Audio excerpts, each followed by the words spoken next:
Earlier this afternoon, Nuala O'Connor led a panel discussion on the impact of technology on individuals. We will turn now to a panel discussion on the impact of technology on society and the economy.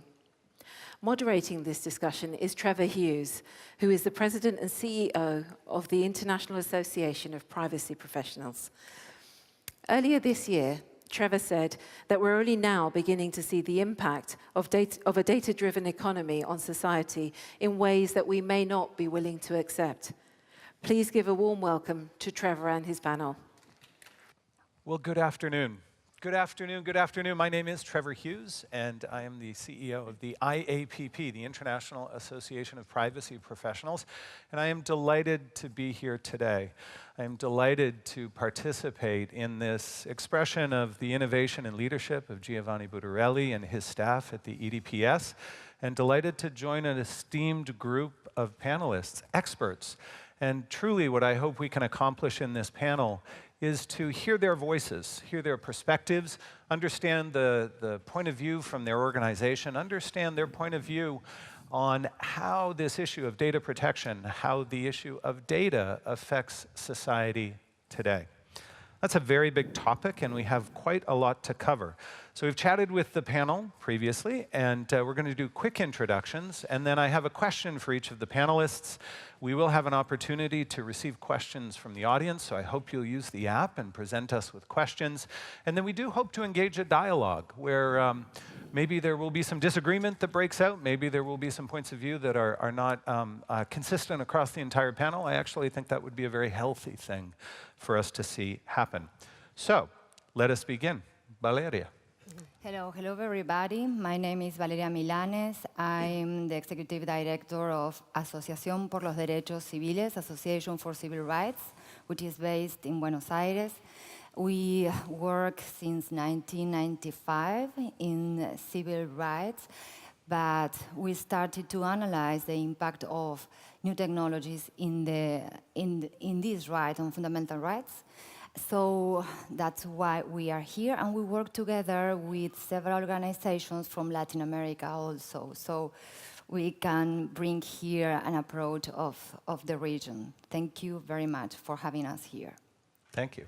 Barry.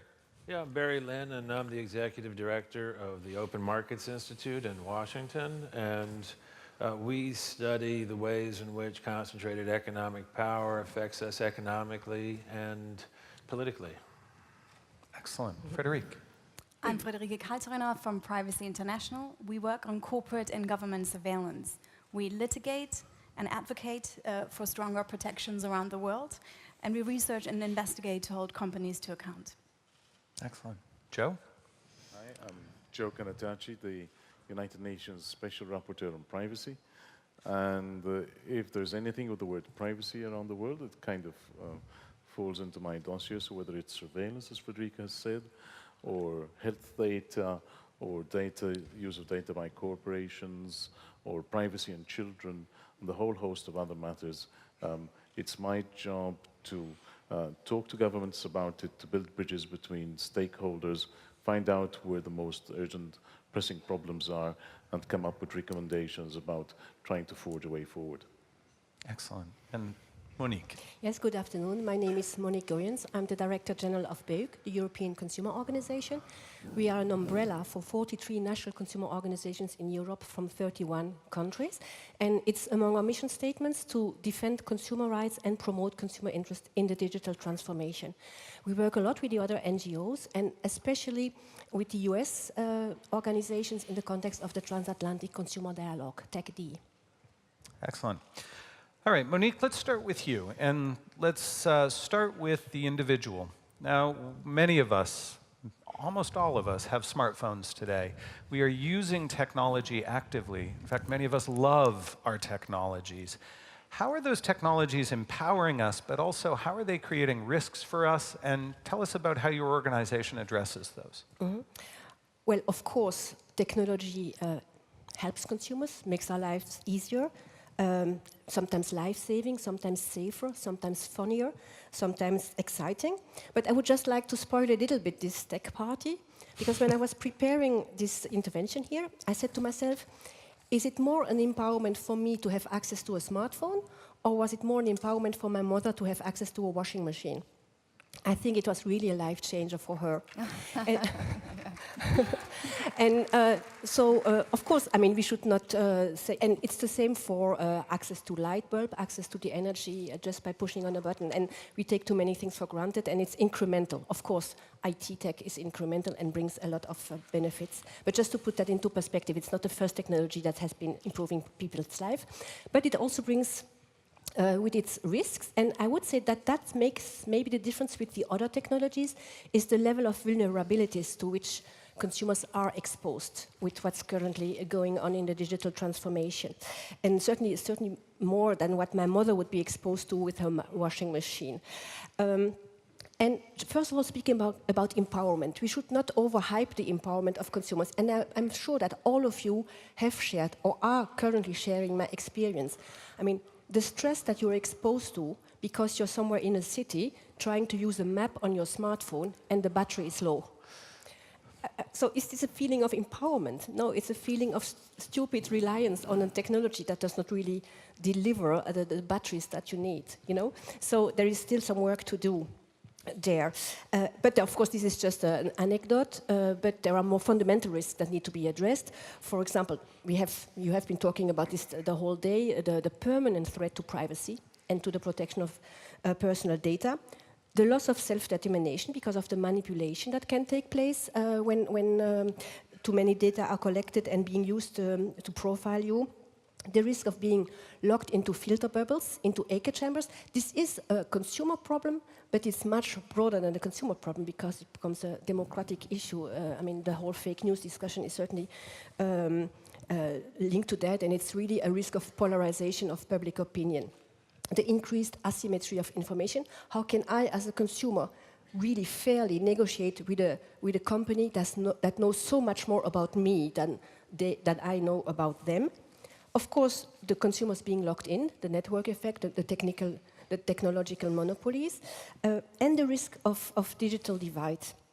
And there, I would say it is not necessarily about access to the digital, but it's also about understanding what's happening. And there we have a sort of a counter development, that is that those who understand more are getting more and more offline. So the new, can I say, being offline is the new black? Meaning that there is some sort of a technocratic aristocracy where people who understand what's happening maybe don't expose their kids to the online world in the same way. There is also an issue about cybersecurity. It's and reliance on the system. And can I say, I heard this morning, or I saw on the Twitter feed, Mr. Tim Cook speaking about what world do we want to live in, and he has really presented himself as a privacy champion. Good so. But the first thing I would like to ask to Mr. Cook is, can you also please build smartphones that last longer? So that's also a consumer concern. I'm sorry. So quite a lot of challenges. And we cannot only, I can really, as a consumer activist since quite some decades, we cannot rely on companies to just use ethical behavior. I mean, the first ethical principle is practice what you preach. And I just listened to the Google presentation, deep commitment, deep belief, protects your users. Well, practice what you're talking about, and then that would be certainly something that is good. We need all stakeholders, be it the public, the policymakers, be it the companies, be it the consumer organizations, be it the regulators, to get their act together and to have an enforceable framework in order to protect people so that technology indeed serves consumers and not the other way around. Monique, thank you. Thank you.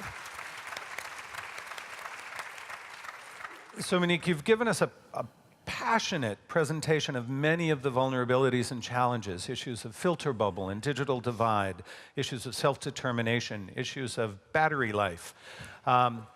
Let's transition, and Frédéric, maybe we can go to you next. I'd like for you to talk about the vulnerability of corporate and even governmental surveillance that citizens and consumers feel. Talk to us about the pervasiveness of that today and how Privacy International is addressing it. We're living at a time when governments and companies know more about us than was ever previously possible. And I think as a result, data is at the core of some of the most pressing challenges we're facing today. It's on the one hand human rights abuses, but it's also democracy and democratic values. And what I would like to do is, people have been mentioning the relationship between data exploitation and democracy, and I think this is worthwhile exploring to really explain and illustrate what the problem is we're talking about. As some of you know, the ICO, so the Information Commissioner's Office in the UK, is conducting an ongoing investigation on the role of personal data in politics. And what is so fascinating about this investigation is its scope and the kinds of actors that are being investigated. It's political parties, data brokers, credit referencing agencies, social media companies, and even a parenting blog, which just shows that we have a problem at the level of the ecosystem. All of these problems, all of these actors that have nothing to do with politics or even campaigns are subject to an investigation. And this is a pattern. This is a pattern that we're observing around the world. We work with partners in Kenya. Our partner in Kenya has conducted an investigation that strongly suggests that data from the government voter biometric registration database was used to micro-target messages in the election. Amnesty has done research in the US that shows that it only takes 3 clicks on a website called exactdata.com to download an entire list of every Muslim in the United States. I think this is terrifying and it worries me, and this has nothing to do about privacy settings, giving people controls. This is a systemic issue. And the tech companies that we have heard today, they're asking us for trust, but I think the real issue is accountability. We should never have to trust someone blindly who has so much power and knowledge over billions of people around the world. So, Frederic, I certainly understand those concerns. They are very real. How is Privacy International seeing citizen activism or the ability of citizens to actually contest this surveillance, contest these issues of social control? What does that look like? I think it's important to remember that people are the weakest link in the chain. And as important and as empowering it is to challenge these systems, this is the weakest link. I do think that data rights are powerful accountability tools, and we have seen this in the Cambridge Analytica case. Access rights were crucial to the way that our understanding of this scandal. Journalists, watchdog organizations, everyone can use data rights to hold powerful companies to account. At the same time, however, the vast majority of people, or many people around the world, do not have enforceable data rights. And as important as ethics is, I think this is a pressing problem. And something that the Cambridge Analytica case also shows is that even blatant violations of the law need someone who investigates. And this is something that we're doing at the moment. We are probing companies in the data broker and ad tech ecosystem because they're non-consumer facing, they receive a lot less attention. Excellent. Thank you. Valeria, let's turn to you. You represent a civil rights and digital rights organization based in Argentina. Tell us the South American perspective. Is it different from what we've heard so far from Monique and Frederic? Are the issues different, or are they really the same and just in Spanish and Portuguese in South America? I would say it's a bit more complex because, of course, the things that Monique and Frederica expose here are part of what is happening in the region. We should add that South America and Latin America is a region of high inequalities, even into access to internet, according to a report released by the Economic Commission for Latin America and Caribbean, which is an office depending on the UN. 56% of the people in Latin America during 2017 have access to the internet or have used the internet. But that means that 44% is not. So it's a lot, and there are remaining issues regarding affordability, regarding quality, and regarding equity, not only between urban and rural areas, but also between the richest segment of the population and the poorest one. So we have our particularities in this sense. The subjects are quite the same, but with this all in addition. So Over this inequality, we are facing attempts from the government, which is quite valid, but it's quite struggling also, that are trying to release national plans of artificial intelligence. And also there is this huge trend about smart cities in this reality that I described very briefly. So we are facing these kind of challenges, but we have still like very basic problems related to the gathering of data. For example, biometric data is being collected because of security purposes. And here it's not only about the private sector, but also about the governments. You must be aware that, for example, in Argentina, the collection of biometrical data, fingerprints, is historical. It started in the 1960s, but with the aim of identify and control population. And those bases haven't been reviewed. All the technology and the deployment and the new things that we are adopting are based on that Asian belief. So it's not easy. The legal frameworks are not good enough to attempt all these. You may add also like the data that is being collected by unmanned aerial vehicles, which is also being used for security, but also for the private sector and also for individuals. And there is not a proper regulation for that. And we can add also, for an example, the technologies that are being used in criminal investigation, which are being adopted because, in fact, they are being used, but the criminal procedural codes are not quite prepared. So we are facing challenges even in criminal guarantees. So that are some of the particularities of the region that I want to highlight. Excellent. Thank you, Valeria. So we're trying to build an image of the complexity of the issue, the topic that we've been given. We've talked about the perspective of consumers through a consumer advocate, Monique. We've talked about the perspective of citizens vis-a-vis surveillance and the state and corporations through Frederica. Valeria has given us the perspective that these issues are different around the world, that there are unique perspectives, unique issues that arise. We've heard that in South America, the digital divide may be wider, that issues of affordability and access to technology may create other issues entirely. Let's look through another lens, and that is of the markets. Let's look through the lens of the aggregation of control and power associated with technology. So Barry, talk to us about digital monopolies. Do they exist? Is the aggregation of data creating new concerns that we should be addressing today?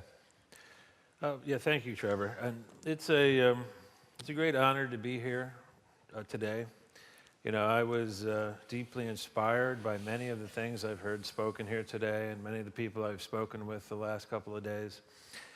No one more so than Giovanni. You know, I think Giovanni is a true hero, and in so many ways. Yet I fear that all of these efforts thus far are far too little. Today we face the gravest threat to our democracy, to our individual liberty in Europe since the war, in the United States, perhaps since the Civil War. You know, this threat is the consolidation of power, mainly by Google, Facebook, and Amazon, over how we speak to one another, over how we do business with one another. You know, that's a big charge. And, you know, you might say, well, prove it. Well, I have just a few minutes today, but I will do my best to do so. I'm going to make 2 points to make my case. And later, perhaps, we'll talk about what we can do about this. The first reason I believe platform monopolists pose a threat to democracy is what they're doing to the news media. You know, Julia mentioned this in the last panel. You know, just consider two numbers, $95 billion and $40 billion. That's how much Google made last year from advertising, and that's how much Facebook made last year from advertising. Where do all those dollars come from? They come from someplace. Well, They come from, first of all, they come from Google and Facebook renting out the manipulation machines that they have built. And we should understand that the reason these corporations spy on us, the reason these corporations store away so much of our data is in order to manipulate us. Now, they rent out these manipulation machines to corporations, Unilever, Procter & Gamble, Disney, to sell us products, detergent, diapers, movies. More problematically, as you all know, they also rent out these manipulation machines to autocrats and would-be autocrats and other social disruptors to spread propaganda and fake news to a variety of ends, none of them good. Second, these billions of dollars come from what we might call, if we are honest, theft. In this case, these corporations built a platform. And then after people came to depend on this platform, they began to exploit that dependence, most dangerously to divert advertising away from publishers and journalists and editors into their own pockets. The result? Over the last 9 years, advertising in U.S. newspapers fell from more than $50 billion to less than $20 billion.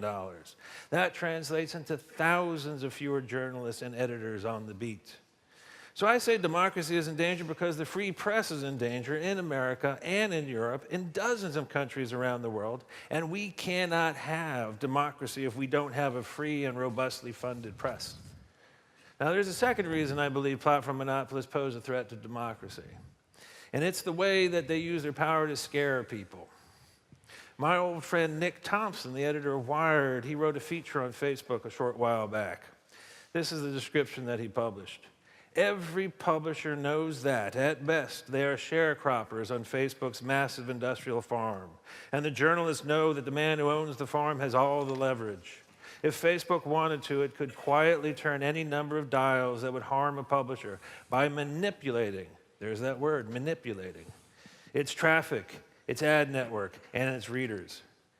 This conference is about privacy and data, and yes, data does play a role in the systems of control, of manipulation that Nick describes.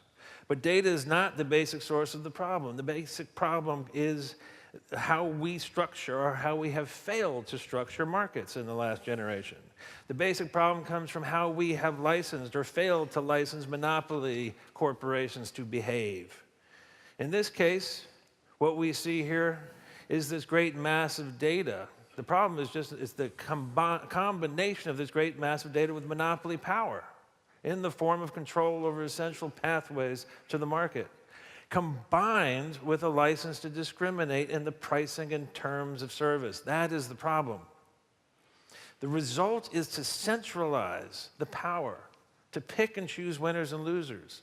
In other words, the power to reward those who heed the will of the master, and to punish those who defy or question the master in the hands of Google, Facebook, and Amazon.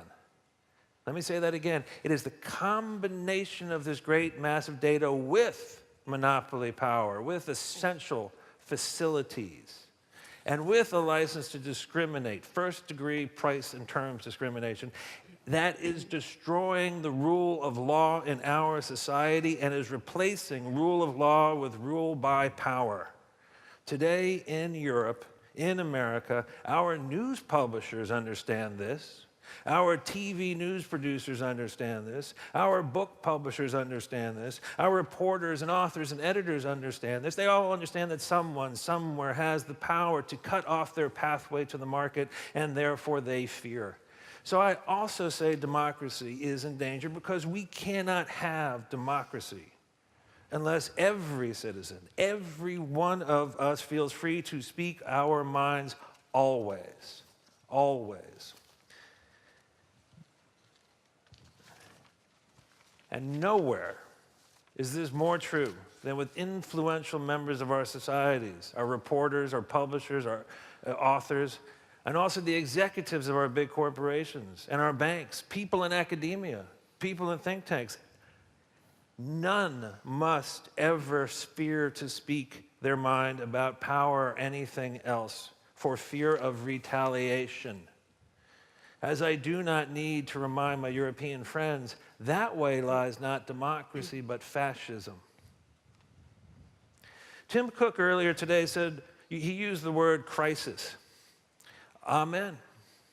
Today we face an extreme crisis. It is a crisis not only of privacy, it is a crisis not only of mass accumulated data, it is a crisis in our democracy at the most fundamental level. You know, I mentioned 2 specific challenges. There are many more that are posed by these platform monopolies to our democracy. I'm just going to finish with one last little thing here.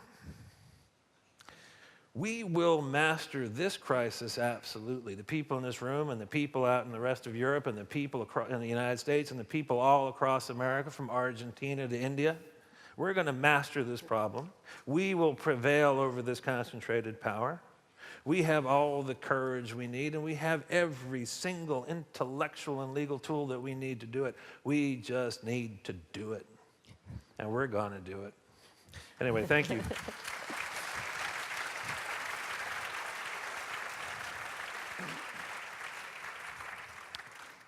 Barry, thank you. Thank you. Joe, let's turn to you. And we have now heard a perspective or perspectives from regions of the world, from consumers vis-a-vis corporations, a market perspective.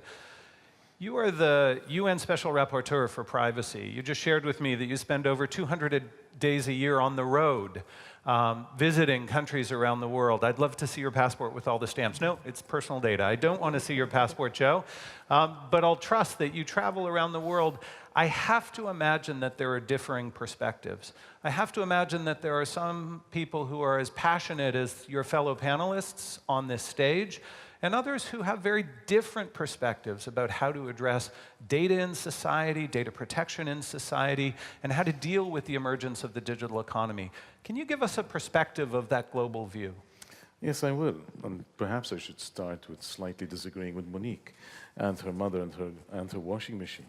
You see, That of my mom. I love my mother too, and and I actually am old enough to have helped her install her automatic washing machine, and man, was it liberating for a working woman. But some of the perspectives that Trevor has just asked me to share remind me of the women in Kenya and other African countries who still don't have a washing machine, but because they have a phone, and many of them even have a smartphone today, not necessarily a $1,000 one, but one which gets the job done. They have been able to go to the market whether or not their husband agrees. They've managed to sell their crops better. They managed to stay in touch, and they even can call somebody to come and do the roof for them. I've met, whether you agree with them or not, I've met Christian and non-Christian missionaries across Africa who are using the smartphones to spread their particular version of the truth.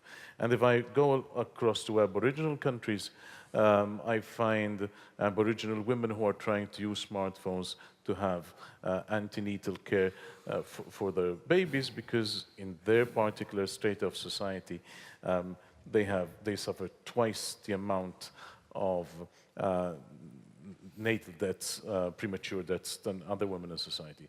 So there's a whole bunch. I could keep on going on about the benefits of the technology, but one of the bad things about the technology, and here's where I come back to what Frederic is saying, is that however much they have the technology, however many women in Middle East and North Africa are using their smartphone to create private spaces on the internet and cyberspace for themselves that they normally can't get for themselves because of the culture that they have in their particular society.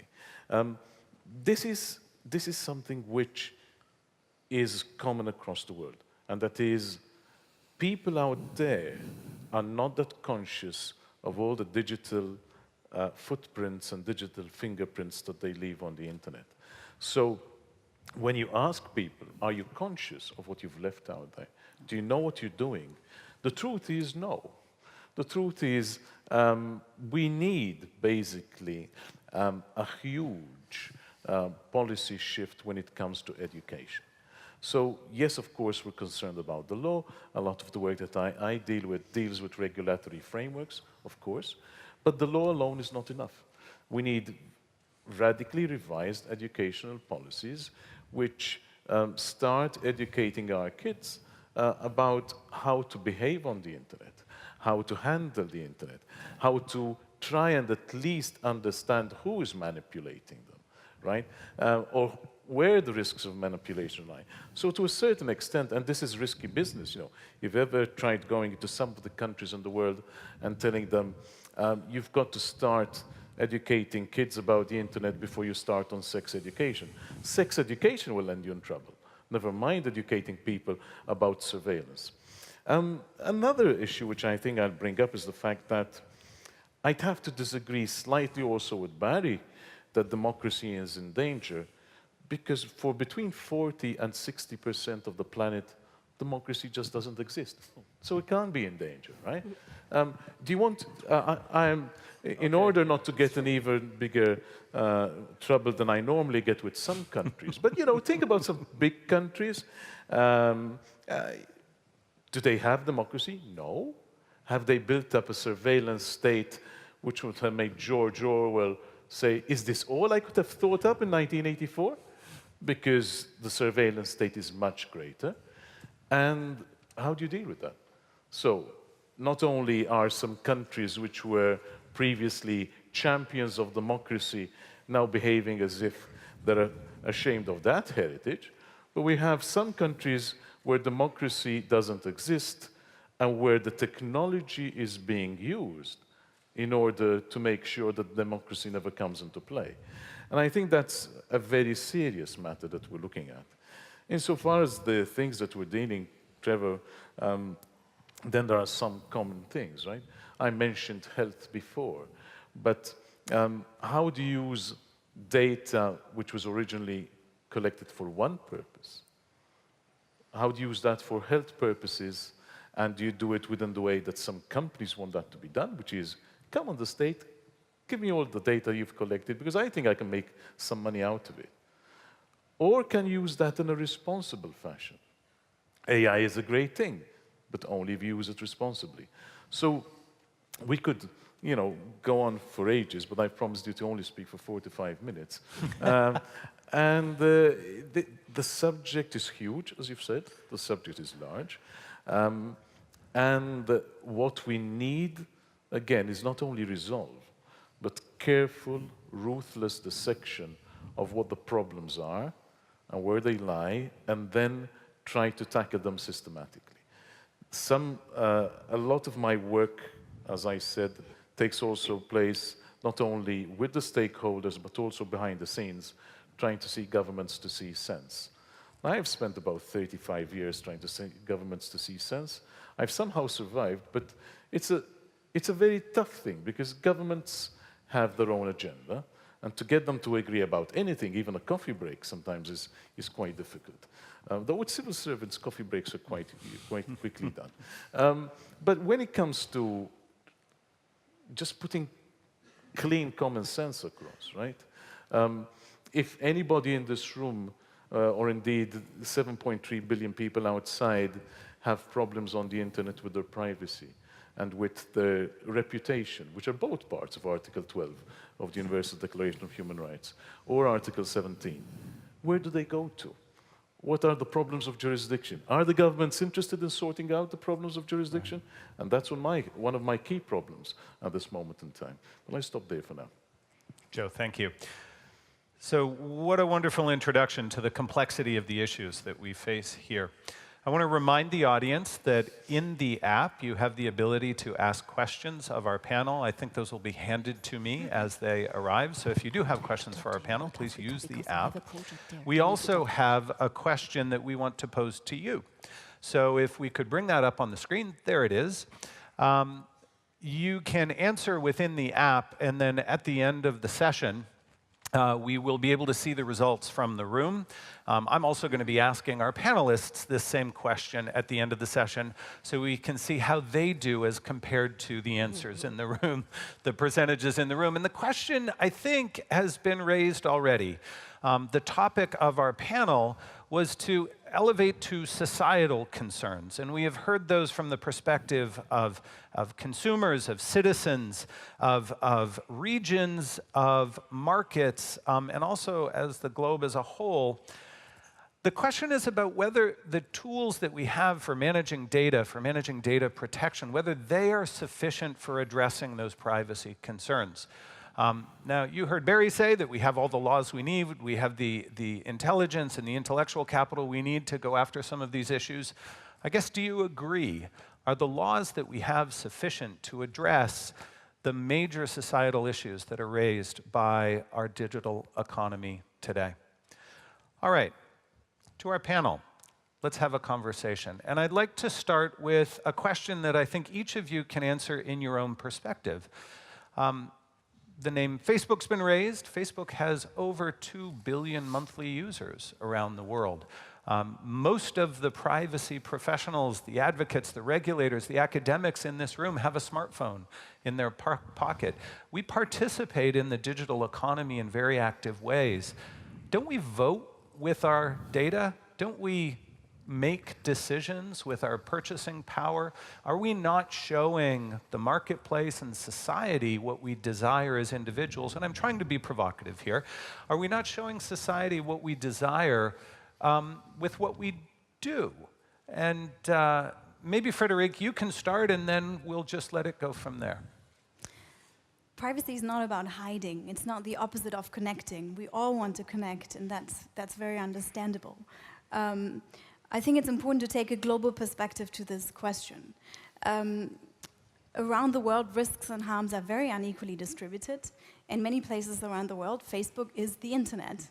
There is no ability or no possibility to vote with your feet. The same when it comes to smartphone security. Great that Apple cares about privacy, but most people in the world will never be able to afford an iPhone. There are cheap smartphones, have poor security. We have seen in some countries, in Myanmar, in Cambodia, that cheap smartphones come with pre-installed apps that send the user's location to an ad company in Taiwan. There's no possibility to vote with your feet.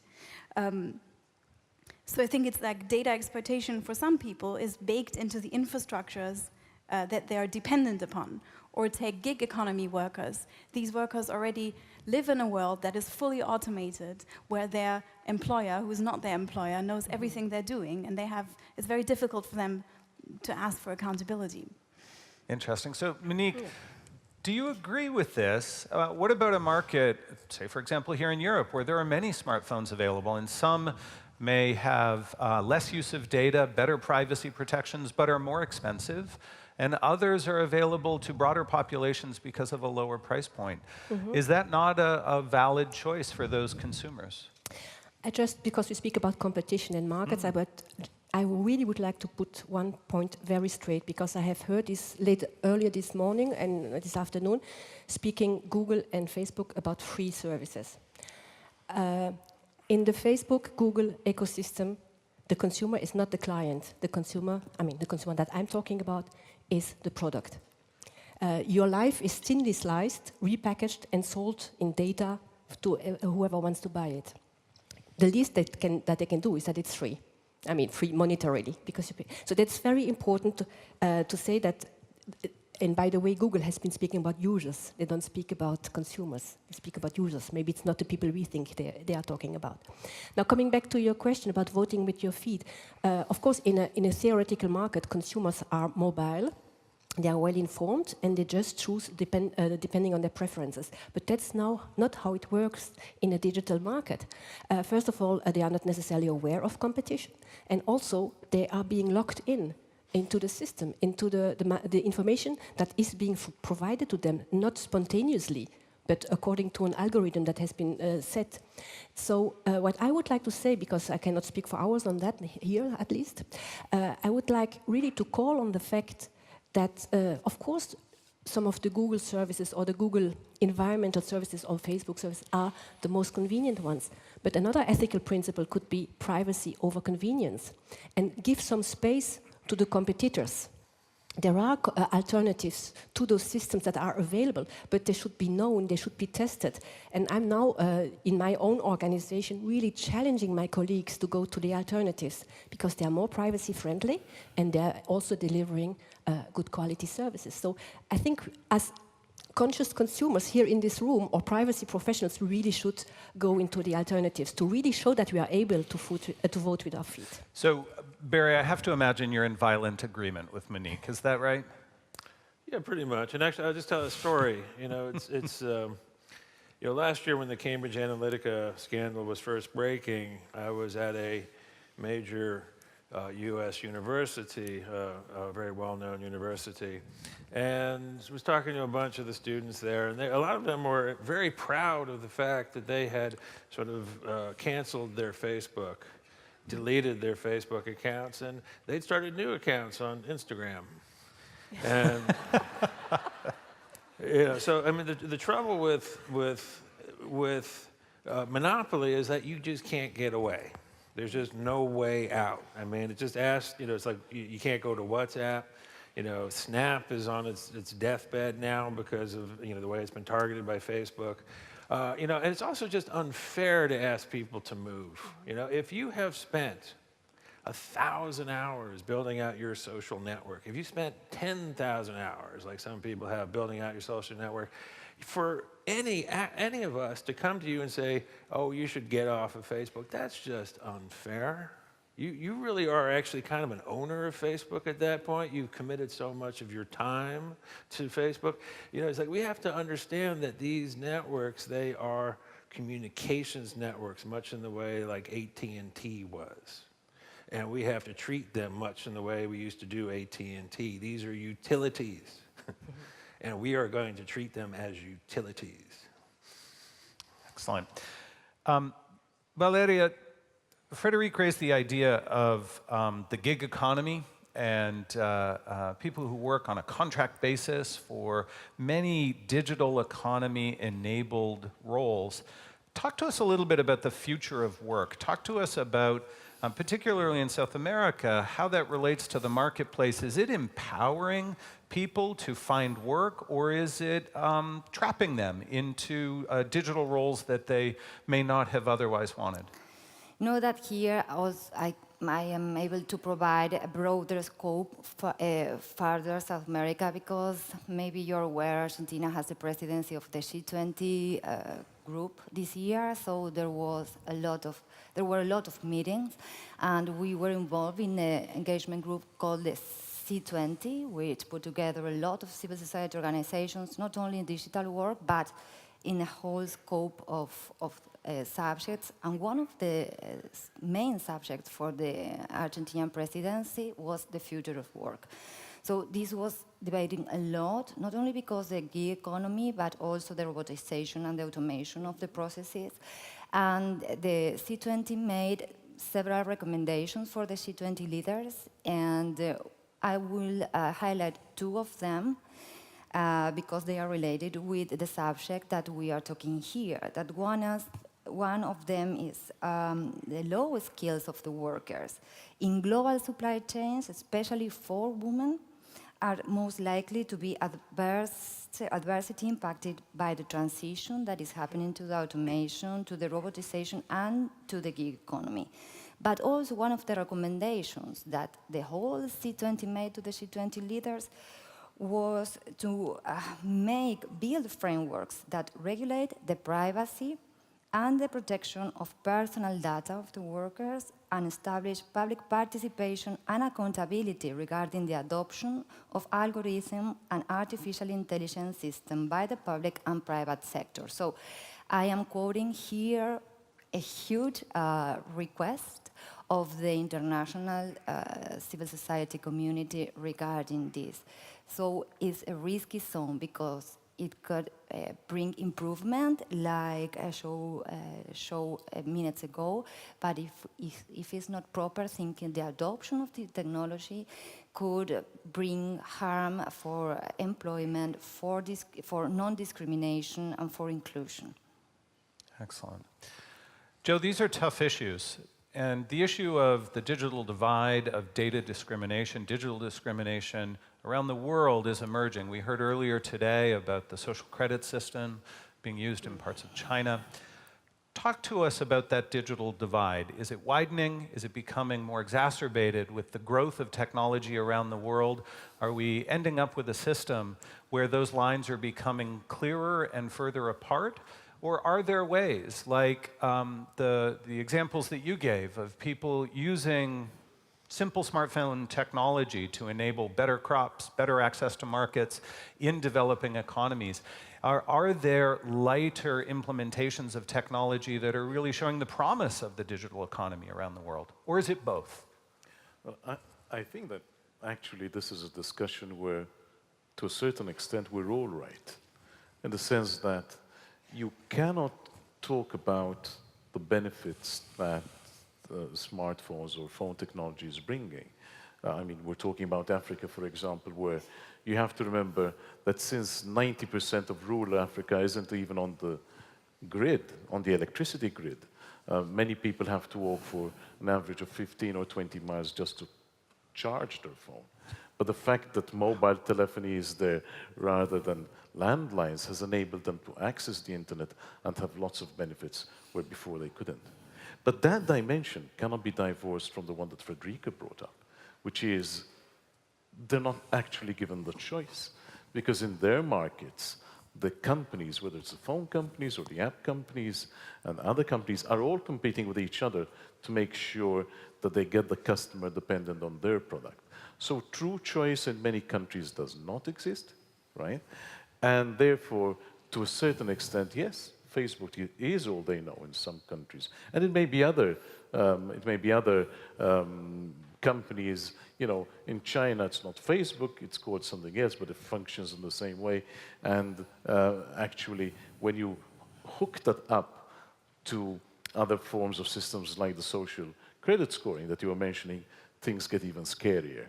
So what you need to do, I think, is, and I'm not going to answer the law question now because you wanted us to do that later, but you really do need, and I'm going to use that terribly overused word, but you do need a holistic approach to it, right? You do need to get people around the table understand. I mean, last time I was speaking to people in South America, they were telling me very much the same thing that Barry was saying, which is, do you know how many journalists have lost jobs during the last few years? The figure was 5,000. Do you know how many people Google and Facebook employ in our countries? And the figure was less than 80.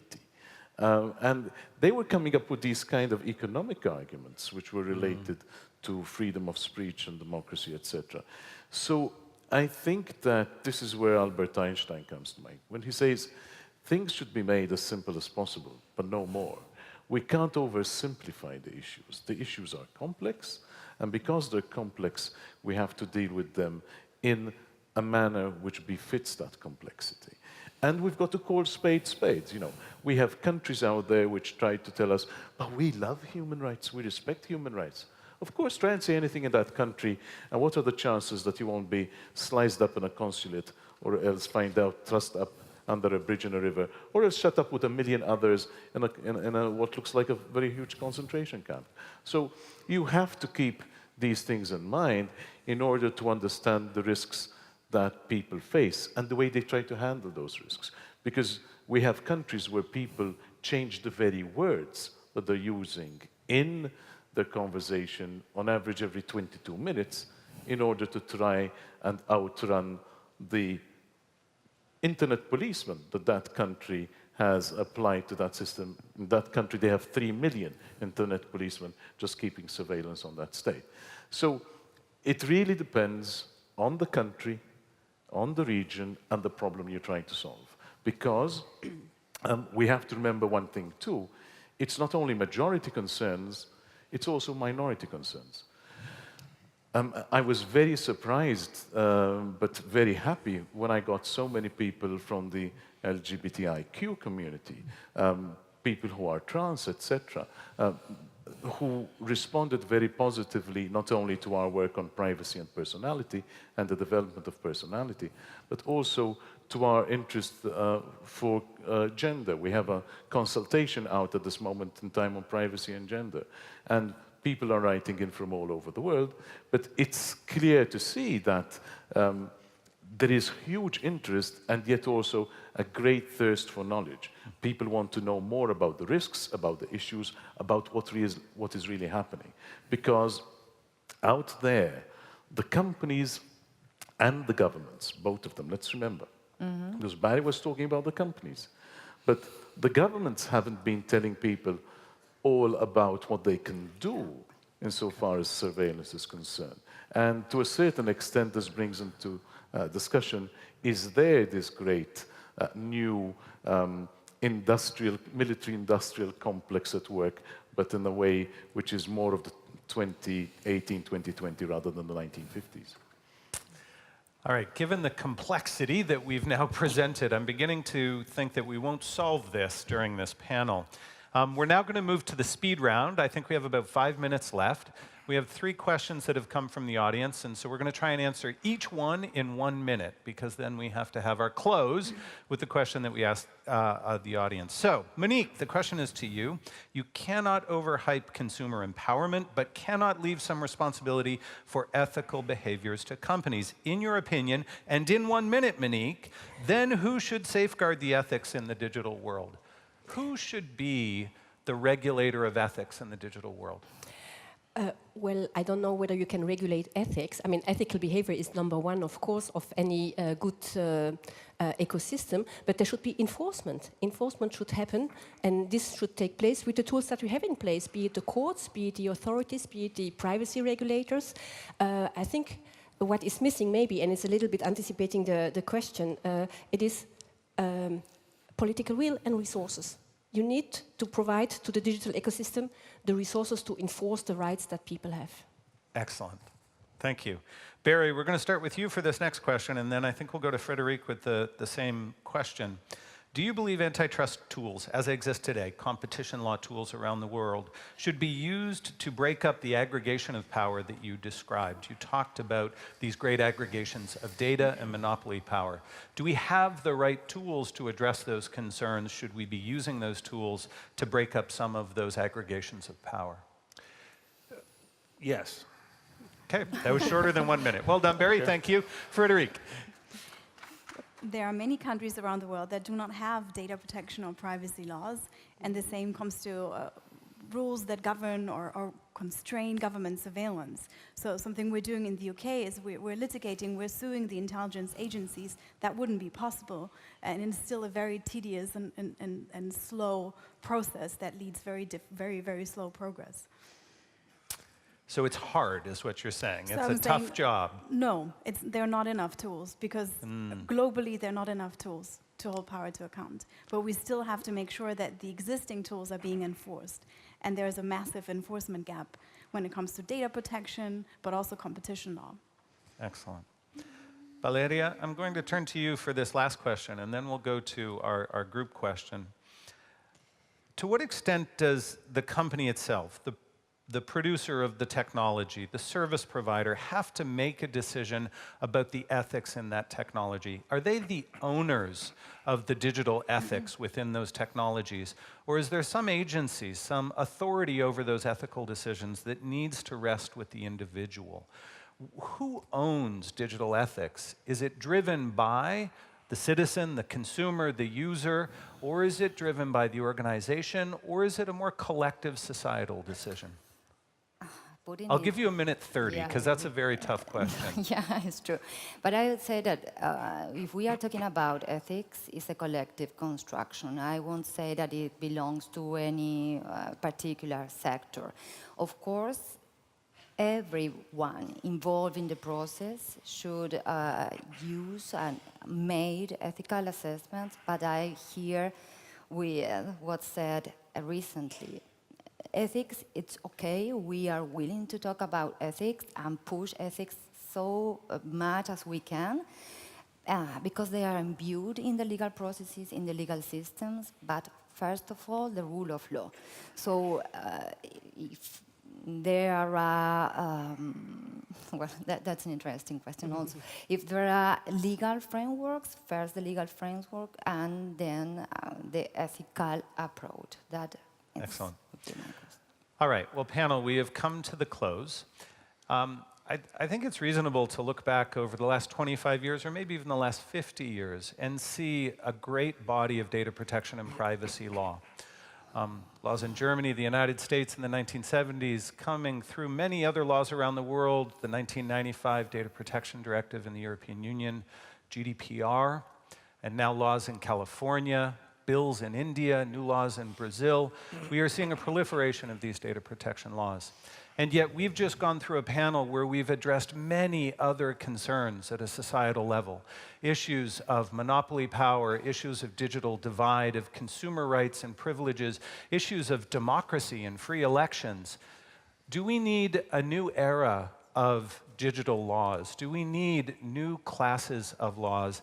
And we're going to have to answer this in just a one-word answer. Is it yes or no? Do we need more laws to address and control some of these concerns? Monique, we're going to start with you.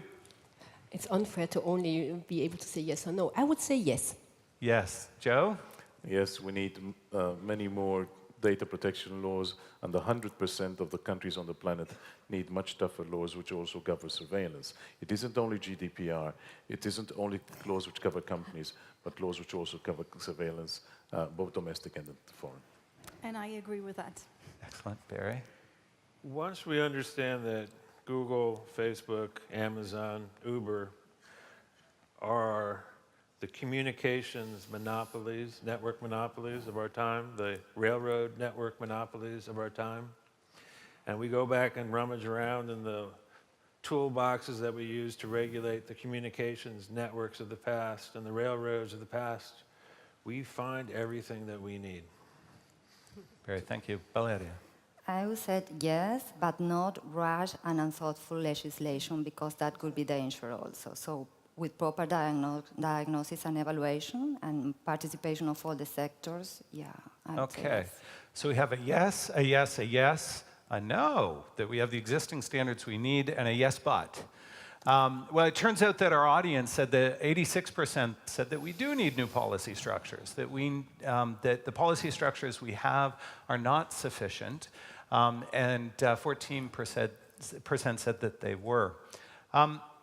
I hope that the audience today has not only heard the deep expertise that we have, the complexity of these issues that we've presented here on this panel, but also the passion that our panelists have brought to this. If I have hope in one thing, it's that people like this are going to help us see through these issues. They are challenging and complex issues, and it will be hard work.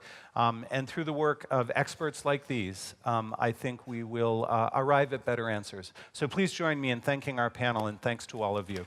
Thank you.